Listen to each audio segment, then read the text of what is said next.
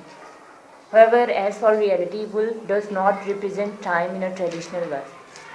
Rather than a steady and unchanging rhythm, time here is a forward motion that both accelerates and collapses.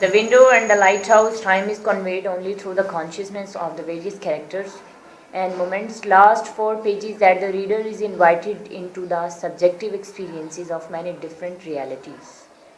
Indeed, the window takes place over the course of a single afternoon that is expanded by Woolf's method and the lighthouse seems almost directly connected to the first section, despite the fact that 10 years have actually elapsed. However, in time passes, 10 years are greatly compacted into a matter of pages. And the changes in the lives of the Ramesses and their home seems to flash by like scenes viewed from the window of a moving train. This unsteady temporal rhythm brilliantly conveys the broader sense of instability and change the characters strive to comprehend, and it captures the fleeting nature of a reality that exists only within and as a collection of the various subjective experiences of reality. Yes, unsteady temporal rhythm brilliantly conveys the broader sense of instability and change that the characters strive to comprehend. It captures the fleeting nature of the reality that exists only within and as a collection of the various subjective experience of reality. Now time को दो तीन चीज़ों से determine किया गया है. एक तो विंडो सीन है, यानी कि विंडो के पीछे ठहर कर बाहर का नज़ारा किया जाता है, उसमें लाइट हाउस को देखा जाता है विंडो में ठहर कर. एट द सेम टाइम वहाँ से ट्रेन भी गुजरती है. और तीसरा वाक़या ये हुआ है कि रात को जब ये सोए हैं कैरेक्टर, वो रात जिस रात को ये सोए हैं, सुबह जब उठे हैं तो 10 साल गुजर चुके थे. 10 साल का गैप आ गया है. सुबह जब उठे हैं तो कैरेक्टर्स के अंदर मिसेस रैमसे नहीं है, मिसेस रैमसे की डेथ हो गई है. तो ये फ्लीटिंग टाइम का कोई सेंस दिया गया है कि वक्त गुजरता है, उसकी इम्पोर्टेंस होती है, करैक्टर्स की इम्पोर्टेंस होती है, करैक्टर की इम्पोर्टेंस नहीं भी होती. इसका मतलब ये है कि जब मिसेस रैमसे को वहाँ स्किप किया है और उसका कोई जिक्र नहीं किया तो यूँ लगा है जैसे ह्यूमन बीइंग की इनस्टेबिलिटी को बयान किया गया है वक्त के आगे. वक्त गुजर जाता है, क्रैश कर जाता है, क्लाप्स कर जाता है. ये वक्त का क्लाप्स उसने 10 ईयर्स में यही दिखाया है कि गैलप ले गया है टाइम, वक्त गुजर गया, आगे चला गया है, रूटीन मैटर से चले हैं, कोई बड़ी तब्दीलियाँ आई भी हैं तो उनकी वर्थ नहीं है कोई भी टाइम के आगे. मैं वेरी सिंपल यही है कि टाइम के बारे में एक सेंस बताया गया है. सेंस टाइम के बारे में, वो सेंस आपके अपने जहन में मौजूद होगा, कैसे आप क्रिएट करते हैं. लफ्ज़ तो बहुत सारे हैं, सेंटेंसेस भी बहुत सारे हैं, लेकिन समझने के लिए वही सेंस अपना होगा कि वक्त की नेचर जो है, फ्लीटिंग नेचर है, वो आगे बढ़ जाती है. वक्त के अंदर बहुत सारे कैरेक्टर आते हैं और कैरेक्टर चले जाते हैं, लेकिन क्या ओवरऑल जो रियलिटी मौजूद है इस वर्ल्ड की, इस दुनिया की, उसमें कोई इफ़ेक्ट पड़ता है? मेरे हमसायों में कौन बूढ़ा है, कौन बीमार है, कौन हार्ट पेशेंट है, किसकी डेथ हो चुकी है, किसने उनका नुकसान किया है, मेरी ज़ात पर कोई इफ़ेक्ट नहीं है, अगर उसका कोई असर नहीं है तो these are also reality. That is reality. जैसे रैम से चली गई है तो तमाम दुनिया तो उससे इफेक्ट नहीं हुआ उसका. इसका मतलब वक्त, दुनिया, नेचर, इसके अंदर बहुत सारे नुक्ते उभरते हैं, डूबते हैं, उभरते हैं, डूबते हैं, उभरते हैं, डूबते हैं. हम जलते बुझते रहते हैं, कोई जल जाता है, कोई बल्ब रोशन हो जाता है, कोई बंद हो जाता है. तो इससे इस बात को टाइम के हवाले से मैं यूँ डिटरमाइन करूँगा. एक थेरी लेटेस्ट टाइम में आई है, वो थेरी ये थी कि ये जितनी भी यूनिवर्स है, इसके अंदर जितने भी जानदार चीज़ें हैं वो एक नुक्ते की मानद है. उसमें ट्री भी है, उसमें ह्यूमन भी है, उसमें लायन भी है, उसमें स्टार भी है, मून भी है. हम सारे क्या हैं? नुक्ते की मानद हैं, जो टाइम की एक लेयर के अंदर, वेव के अंदर. क्या कर रही हो? क्या कर रही हो? अपने काम निकाल रही थी? नहीं, लेक्चर निकाल रही थी. तुम लूट टू द लाइट हाउस नहीं पढ़ने आई? बीच में से शुरू करूंगी तो कहाँ से समझ आएगा? मुझे स्टार्ट ही मुझे पहला था. तो कम से कम जो बातें कह रहे हैं वो तो समझो. अब थेरी नहीं बता रहा हूँ तो बताना शुरू किया अभी.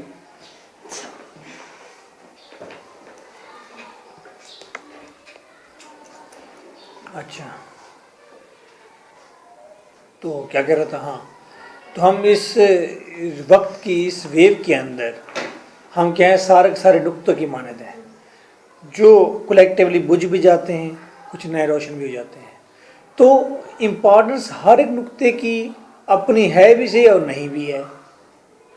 जैसा कि सवाल उठता है कि हम मर जाएंगे, है हम मर जाएंगे,